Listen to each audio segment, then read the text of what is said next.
شاہانہ صادق کی ماموزاد تھی۔ وہ رحیم یار خاں میں رہتی تھی، جبکہ صادق کے والدین بہاولپور میں رہائش پذیر تھے۔ شہر قریب ہونے کے باعث دونوں گھرانے اکثر ایک دوسرے کے یہاں آیا جایا کرتے تھے۔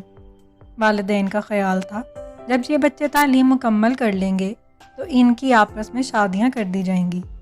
اس بات کا علم ان کو تھا، تبھی مستقبل کی سوچوں نے ان کو ایک دوسرے کے قریب کر دیا۔ ان دنوں ہم دونوں میٹرک کی طالبات تھیں۔ وہ میری گہری سہیلی تھی۔ اس نے بتایا تھا کہ والدین صادق سے منگنی تبھی کریں گے جب آپی اور عمیر کی شادی ہوگی۔ ایسا کہتے ہوئے اس کی آنکھیں چمکنے لگیں، جانے وہ پیار کی چمک تھی یا کچھ اور۔ بہرحال مجھے تو یوں لگا جیسے اس کی آنکھوں میں امید کی کرنیں چمکی ہوں۔ کچھ روز بعد دوبارہ آئی۔ آج وہ بڑی خوش تھی۔ میں نے خوشی کی وجہ دریافت کی تو بولی، سنو ایک انہونی ہو گئی ہے۔ وہ کیا؟ میں نے حیرت سے پوچھا۔ یہ کہ میری آپی عرفانہ کی شادی صادق کے بڑے بھائی عمیر سے ہو رہی ہے۔ تو میں نے پوچھا، اس میں انہونی کی کیا بات ہوئی؟ ارے بھلکڑ، کیا تم نہیں جانتی کہ عمیر بھائی کسی طور پر اس رشتے پر راضی نہیں تھے؟ آپی موٹی جو ہو گئی ہیں، یہ تو میں نے ان کو منتیں کر کے منایا ہے۔ دراصل عمیر بھائی کو موٹی لڑکیاں بالکل پسند نہیں، جبکہ امی کی شرط یہی تھی کہ پہلے عرفانہ اور عمیر کی شادی ہوگی۔ کیونکہ ان کی منگنی بچپن سے ہوئی تھی۔ تو اب عمیر بھائی کس طرح مانے؟ میں نے ان کو یقین دلایا کہ آپی کو ڈائٹنگ کراؤں گی اور ورزش بھی، اس طرح ان کا وزن کم ہو جائے گا۔ جب وہ دلہن بنیں گی تو دبلی نظر آئیں گی۔ یہ وعدہ کیا تو وہ مانے ہیں۔ تم تو جانتی ہو کہ آج کل کے لڑکے دبلی اور سمارٹ لڑکیوں کو پسند کرتے ہیں، اور ہماری آپی کو بے تحاشا کھانے پینے کا شوق ہے۔ ہاں جانتی ہوں، تیری آپی بڑی خوش خوراک ہے، 2 آدمیوں کا کھانا ایک وقت میں اکیلی ہی کھا جاتی ہے۔ میرے یوں کہنے پر شاہانہ ہنس پڑی۔ وہ واقعی ہی مسرور تھی کہ اس کی آپی کی شادی ہو رہی تھی، کیونکہ جب تک بڑی بہن بیاہی نہ جاتی اس کی صادق سے شادی کا کوئی چانس نہ تھا۔ یہ شرط اس کی اماں کی تھی۔ شاہانہ عمیر بھائی کا احترام کرتی تھی۔ اس کی خواہش تھی کہ وہی اس کا بہنوئی بنے۔ اس کا خیال تھا جب دونوں بہنیں ایک ہی گھر میں جائیں گی تو رشتے اور بھی خوبصورت ہو جائیں گے۔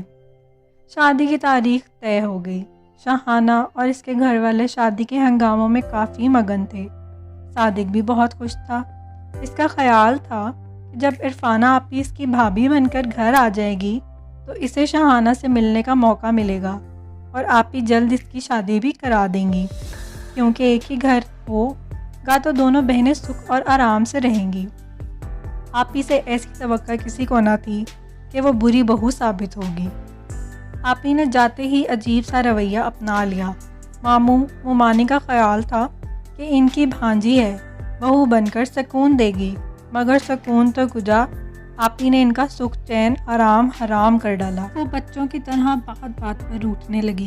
جتنی اس کی قدر و منزلت کی جاتی نہ پھیل جاتی، جتنی خاطر مدارت ہوتی اس قدر ناک منہ چڑھاتی۔ آپی جب والدین کے گھر تھی ایسی نہ تھی، گھر کا سارا کام کرتی تھی اور والدین کی خدمت میں شرم و کمی نہ آنے دیتی تھی، مگر اب اس کو نہ جانے کیا ہو گیا تھا کہ شادی ہوتے ہی اس کے مزاج بدل گئے، جبکہ ساس، سسر، نندیں اور دیور سب اس کا بے حد چاؤ کرتے تھے، اور وہ ان کو خس و خاک زیادہ اہمیت نہ دے رہی تھی۔ شاید اسی کو کہتے ہیں کہ خدا گنجے کو ناخن نہ دے۔ والدین، ماموں ممانی سب ہی نے اسے سمجھایا، اس لڑکی پر خاک اثر نہ ہوا۔ کام کو ہاتھ نہ لگانا اور دن رات کھانا پینا سوتے رہنا، نتیجہ یہ نکلا کہ عرفانہ آپی اگر پہلے من بھر کی تھی تو اب 1.5 من کی ہو گئی۔ اتنی موٹی ہوتی جا رہی تھی کہ ڈر تھا کہ آرام طلب اور بد پرہیزی سے کہیں ٹن نہ بن جائے۔ شاہانہ کو بہن کی حالت پر رونا آنے لگا۔ وہ جب جاتی اس کو سمجھاتی تھی، بہنا خدا کے لیے کچھ تو خیال کرو، میں نے عمیر بھائی سے وعدہ کیا تھا کہ تم ڈائٹنگ کرو گی، اپنا وزن کم کرو گی اور ایکسرسائز بھی کرو گی۔ آپ ہی تھوڑا سا چا بھرا کرو، ہر وقت پلنگ پر لیٹے رہنے سے تو کھایا پیا اور بدن کو لگے گا۔ شاہانہ کی ایسی باتوں سے آپی عرفانہ غصے میں آ جاتی تھی، کہتی منحوس تم آ جاتی ہو مجھ کو نصیحت کرنے. تم تو میرا دل جلا دیتی ہو. شاید مجھ سے حسد کرنے لگی ہو. کیوں؟ کیونکہ میں اتنا اچھا کھاتی پیتی ہوں اور آرام سے ہوں. جاؤ اپنی راہ لگو. میں ڈائٹنگ نہیں کر سکتی اور نہ میں ورزش کروں گی. کام بھی مجھ سے نہیں ہوتا، اور اگر میں موٹی یا پتلی ہو جاؤں اس سے کوئی فرق نہیں پڑتا. عمیر مجھے بہت چاہتے ہیں. ان کی چاہت میں اب کمی نہیں آئے گی. بہن کی بات سن کر شہانہ اپنا سا منہ لے کر رو جاتی ہے. یہاں تک کہ بات بڑھی کہ شہانہ کو آپی نے منع کر دیا کہ بلا ضرورت تم مجھ سے ملنے میرے گھر مت آیا کرو. تم آ کر مجھ کو ڈسٹرب کرتی ہو. آپی کا عجب حال ہوا. شادی کے بعد وہ بالکل ایک نازک مزاج شہزادی بن گئی. اگر کوئی ذرا اونچی آواز سے بات کرتا تو وہ در سب ہو جاتی. کوئی اس کے کمرے کے آگے سے گزرتا تو قدموں کی آہٹ سے ڈسٹرب ہو جاتی. اب اگر کمرے کا دروازہ بند ہو تو کسی کو کیا خبر کہ وہ سو رہی ہے یا آرام فرما رہی ہیں. بیچارے ماموں ممانی، عمیر اور اس کے بھائی بہن سبھی شریف لوگ تھے. وہ گھر کا ماحول خراب نہیں کرنا چاہتے تھے. خاص طور پر ممانی گھر کے ماحول اور سکون کو سنبھالے ہوئے تھیں تاکہ بات نہ بڑھے اور لوگ یہ نہ کہیں کہ پہلے بیٹے کی شادی کی ہے لیکن بہو کو ناخوش رکھتے ہیں. تاہم ہر بات کی ایک حد ہوتی ہے. عرفانہ نے خوب اپنی منمانی کی. جب جی چاہتا مائکے آ جاتی، جب جی چاہتا کسی سہیلی کی طرف چلی جاتی. حالانکہ وہ شادی شدہ تھی اور اب اس کو اجازت لے کر ہی کہیں آنا جانا چاہیے تھا. مگر وہ شوہر تو کیا کسی بڑے کی اجازت بھی نہ لیتی. بس تیار ہو کر ڈرائیور کو حکم دے دیتی، یہاں چلو وہاں چلو. یہ بھی ساس کو نہ بتا کر جاتی کہ میری واپسی کب ہوگی. اس وقت سب حیران رہ گئے جب ایک روز انہوں نے رونا شروع کر دیا کہ اب میں یہاں رہنا نہیں چاہتی، مجھے الگ گھر لے دو، کیونکہ ماموں ممانی کے پاس بہت مہمان اور رشتہ دار آتے ہیں جس سے میں ڈسٹرب ہو جاتی ہوں. مہمانوں اور رشتہ داروں کا آنا تو اچھی بات ہے، اس سے سماجی رتبے میں اضافہ ہوتا ہے، اور پھر ان کے برسوں کے تعلقات ہیں وہ تمہاری وجہ سے ختم تو نہیں ہو سکتے. عمیر کے علاوہ سبھی نے سمجھایا کہ یہ ایک نامعقول سوچ ہے. تم کو آخر اس مشترکہ فیملی سسٹم میں کیا تکلیف ہے جبکہ سبھی تمہارا اتنا خیال رکھتے ہیں. تم یہاں ان سب لوگوں کے بیچ بہت آرام سے ہو. گھرداری کی فکر ہے اور نہ کھانے پینے کی. ہر شے وقت پر اور آرام سے مل جاتی ہے. گھر اتنا بڑا ہے، سہولت کی ہر شے موجود ہے، گاڑی، نوکر، ڈرائیور. الگ گھر میں یہ سب سہولتیں کہاں سے آئیں گی؟ خود پکانا پڑے گا، بازار سے سودا سلف لانا ہوگا. کرائے کے مکان میں ہزار خرابیاں ہوتی ہیں میڈم. جانے ہم سائے کیسے ہوں، کیسا محلہ ہوا. اکیلی وہاں رہ کر 4 دن میں دب جاؤ گی. آپ ہی نہ مان رہی تھیں. ممانی نے امی ابو کو بلوایا اور انہوں نے ڈانٹ پلائی تو بات سمجھ میں آ گئی، مگر اب مائکے والوں سے ناراض ہو گئی تھیں. سبھی سے بات چیت ملنا جلنا ختم کر دیا. ان دنوں شہانہ بڑی پریشان تھی. وہ جب مجھ سے آپی کا ذکر کرتی آنکھیں آنسوؤں سے لبریز ہو جاتیں. بڑی مشکل سے میٹرک کے پیپرز دیے. آپی کی نامعقولیت کا سب سے زیادہ اثر شہانہ پر پڑ رہا تھا، کیونکہ ابھی اس کا رشتہ شہانہ سے ہونا تھا. دونوں ایک دوسرے سے بے حد محبت کرتے تھے، مگر دونوں ہی پریشان تھے کیونکہ ایک بہن نے بری بہو ثابت ہو کر 2 گھرانوں میں کافی فاصلہ پیدا کر دیا تھا. آپی کی شادی سے پہلے صادق جب چاہتا پھپھی سے ملنے آ جاتا اور شہانہ بھی جلد جلد ماموں کے گھر جاتی تھی، مگر اب یہ آنے جانے سے گھبراتے تھے. جب عرفانہ کی شادی ہوئی، صادق کی خوشی قابل دید تھی. اسے امید تھی کہ وہ جلد اس کی شادی اپنی چھوٹی بہن سے کرا دے گی اور اس سلسلے میں زیادہ مددگار ثابت ہوگی. تاہم الٹا حساب ہو رہا تھا اور یہ بڑی پریشانی کا عالم تھا. اس نے بھی بھابھی کی بڑی خاطر مدارت کی مگر کچھ حاصل نہ ہوا. اس نے عرفانہ سے 1-2 بار کہا بھی کہ اپنے والدین سے میرے اور شہانہ کے رشتے کی بات کریں. عرفانہ نے صاف انکار کر دیا کہ میں ان سے ہرگز نہ کہوں گی، جس کا ساجد کو دکھ ہوا. بات کریں. کچھ عرصے کشیدگی رہی. آخر کار شہانہ کے امی ابو اور عرفانہ کو منایا. تب وہ مائکے آئی. ماحول میں کھچاؤ کم ہوا، مگر خدا جانے وہ کیوں چھوٹی بہن سے ناراض تھی کہ بات نہ کرتی تھی، جس پر شاہانہ از خود بہت پریشان تھی۔ مجھ سے کہتی، آپ ہی شاید اس وجہ سے ایسا کر رہی ہے کہ وہ مجھ کو اپنی دیورانی نہیں بنانا چاہتی، خدا جانے کب کا بغض نکال رہی ہے، حالانکہ میں نے تو کچھ بھی نہیں کیا۔ اب وہ کہتی، اے کاش میری بہن کی شادی عمیر سے نہ ہوئی ہوتی تو آج مجھ میں اور صادق میں جدائی نہ ہوتی۔ یہ میں ہی تھی جس نے عمیر بھائی کو منت سماجت کر کے آپ ہی کے ساتھ شادی پر آمادہ کیا۔ ایک روز عرفانہ اپنے والدین سے ملنے آئی تو جانے کیا کہہ کر والدین کو اپنی ساس، سسر اور دیور کے خلاف اس قدر بھڑکایا کہ وہ شاہانہ کا رشتہ صادق سے کرنے پر انکاری ہو گئے۔ ادھر ماموں مانی بھی سوچ میں پڑ گئے کہ ایک بھانجی نے بہو بن کر یہ گل کھلائے ہیں تو دوسری جانے کیا سلوک کرے۔ تاہم صادق ماں باپ کو مجبور کر رہا تھا کہ وہ شاہانہ کو بہو بنا لیں۔ وہ ایسی بالکل نہیں ہے جیسے عرفانہ ہے۔ انہی دنوں شاہانہ کے لیے ایک اچھا رشتہ آ گیا۔ ماں باپ نے سوچا، ایک بیٹی وہاں دینے سے اتنے مسائل نے جنم لے لیا ہے تو اب دوسری بیٹی جائے تو جانے کیا حالات ہوں۔ بہتر ہے کہ شاہانہ کا رشتہ ہم غیروں میں ہی کر دیں۔ جب میری سہیلی کو اپنے والدین کے ارادے کا علم ہوا تو اس نے کالج کے پتے پر صادق کو خط لکھ دیا کہ یہاں ایسی ایسی باتیں ہو رہی ہیں، تم جلدی اپنے امی ابو کو بھیجو۔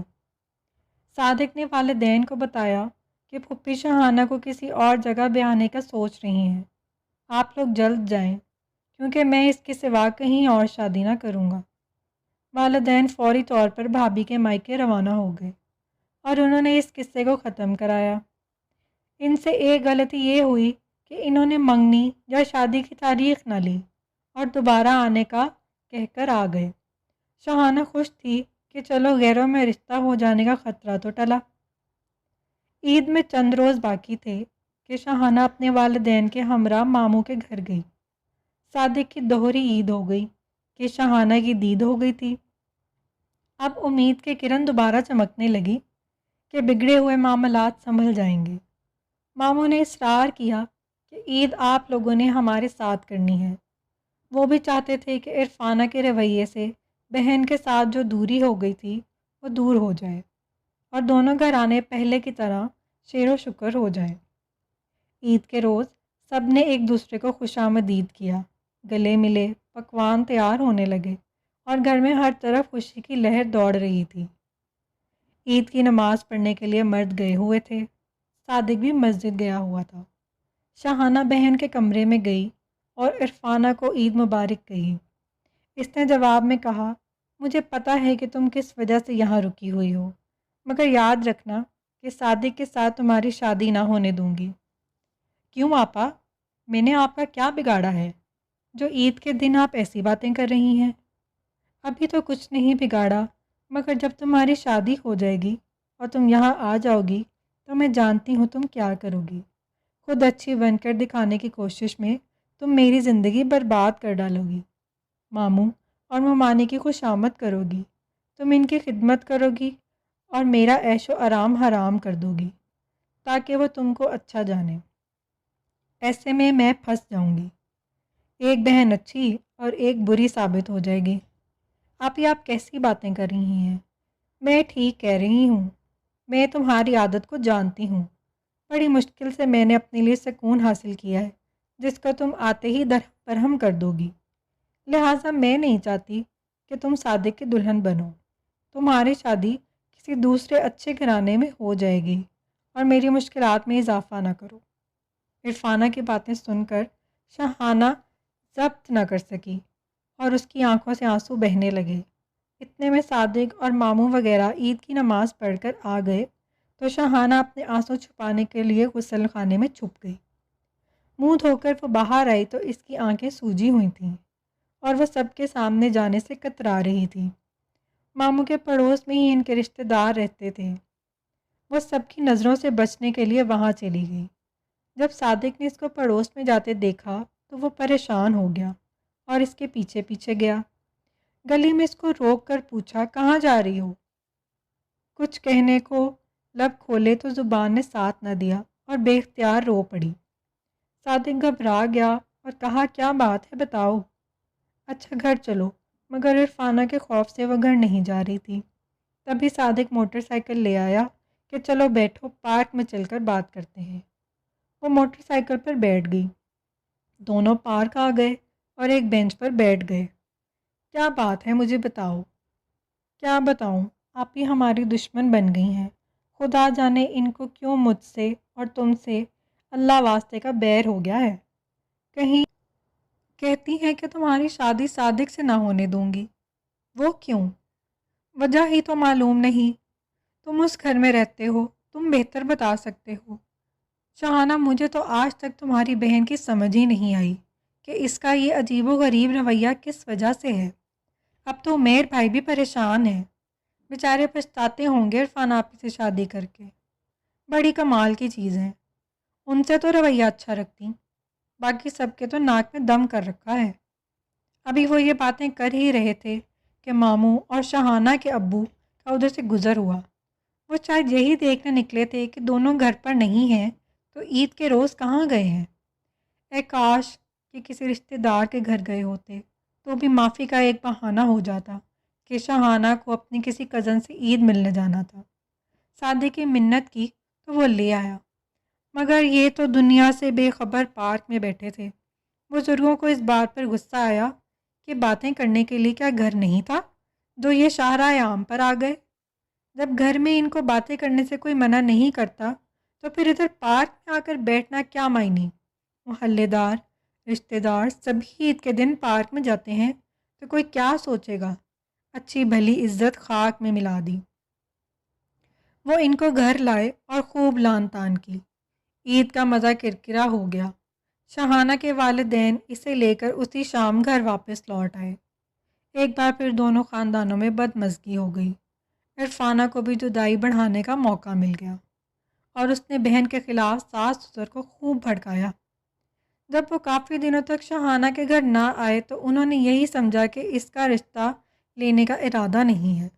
ماں نے عرفانہ سے فون پر پوچھا، اس نے کہا اماں تم کس خیال میں ہو، صادق کی بات کہیں اور طے ہو گئی ہے، اب تم بھی شہانہ کا رشتہ کسی اچھے گھر میں کر دو، ادھر کی آس چھوڑ دو۔ شہانہ نے عید کے روز صادق کے ساتھ پارک جا کر ماموں اور ممانی کی نظروں میں اپنی عزت گرا لی۔ ماں سوچتی رہ گئی کہ کیا کرے، مگر باپ نے مزید سوچنا بہتر نہ جانا اور شہانہ کا رشتہ اپنے چچا زاد بھائی کے بیٹے ندیم سے طے کر دیا۔ صادق کو خبر ہوئی تو وہ تڑپ کر رہ گیا، ماں باپ سے پوچھے بغیر پھوپھی کے گھر آیا۔ پھوپھی نے یہی جواب دیا کہ بیٹا میں تو دل سے تمہیں چاہتی تھی، اب تمہارے ماں باپ اتنا تماشا کرے تو میں اپنے شوہر کو کیسے روکوں۔ اب وہ میری نہیں سن رہے اور انہوں نے اپنی مرضی سے رشتہ اپنے رشتہ داروں میں طے کر دیا ہے۔ یہ سن کر تو جیسے صادق کے پیروں تلے زمین نکل گئی۔ اس کی جرت نہ تھی کہ پھپھا سے خود بات کرے۔ تاہم جب وہ گھر آئے اور صادق کو دیکھا تو ان کی تیوری پر بل پڑ گئے۔ بیوی سے کہا، شہانہ کی ماں یہ اکیلا ہمارے گھر کیوں آیا ہے؟ اس کو کہہ دو کہ شہانہ کا رشتہ ہم نے طے کر دیا ہے، لہٰذا اب یہاں نہ آیا کرے۔ یہ الفاظ انہوں نے کافی بلند آواز سے کہے کہ صادق نے بھی سن لیے اور وہ اسی وقت گھر سے چلا گیا۔ شہانہ بہت اپسیٹ تھی، مگر کیا کرتی، لڑکی تھی اور مجبور تھی، لہٰذا جہاں والد نے چاہا وہاں شادی ہو گئی اور وہ بیاہ کر سسرال چلی گئی۔ یہ ایک بڑا صدمہ تھا جو اسے ملا۔ شادی کے بعد بھی وہ افسردہ رہتی تھی کیونکہ صادق سے اس کا گہرا لگاؤ تھا۔ لڑکیوں کا بہرحال سسرال میں سمجھوتا کرنا پڑتا ہے۔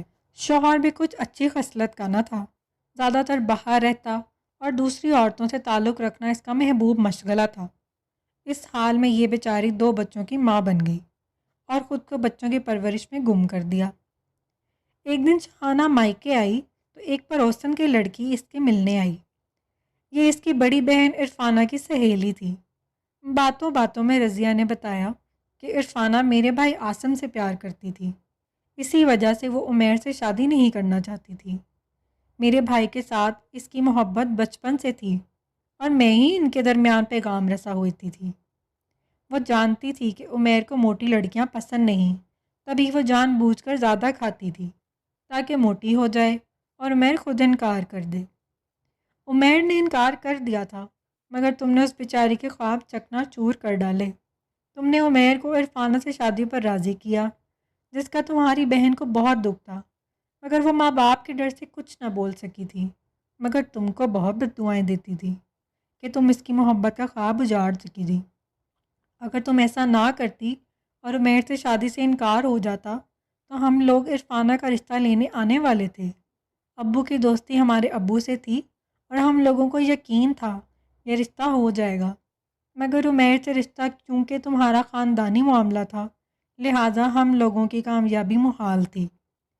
جب اصل بات پتہ چلی، شاہانہ بہت روئی کہ آپی نے کیا ظلم کیا۔ اگر پہلے ہی اس بات کو بتا دی ہوتی تو وہ کیوں ان کی محبت کے اجڑنے کا سبب بنتی اور نہ ہی خود اجڑتی۔ خاموشی بعض اوقات بڑے خسارے کا سبب بنتی ہے، لہٰذا ہمیں چاہیے کہ اپنوں کو آپس میں کھل کے بات کرنی چاہیے۔